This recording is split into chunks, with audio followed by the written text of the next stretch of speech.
Вечер, выходной, суббота. Вот так надо ноги сушить. Так вот для чего нам камин нужен был. Чтобы ноги зимой сушить, да? Ноги греть.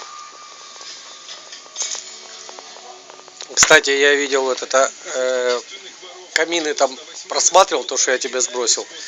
Так тоже, блядь, на камине стоит вот такой скворечник. Хватит ругаться матом в видео. Да? А я ругался? Я говорю, скворечник такой же стоит. Да, печет, да?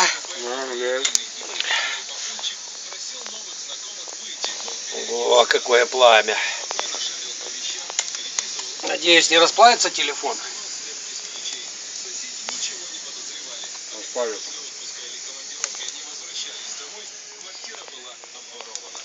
К концу 98-го года у нашей гастрольной группы был уже колоссальный опыт жертв вагонных краж. Но даже с таким багажом мы снова умудрились попасть в историю. Дело было в поезде Киев-Трускавец. Проснувшись утром, я обнаружил, что мой кошелек и мобильный телефон пропали.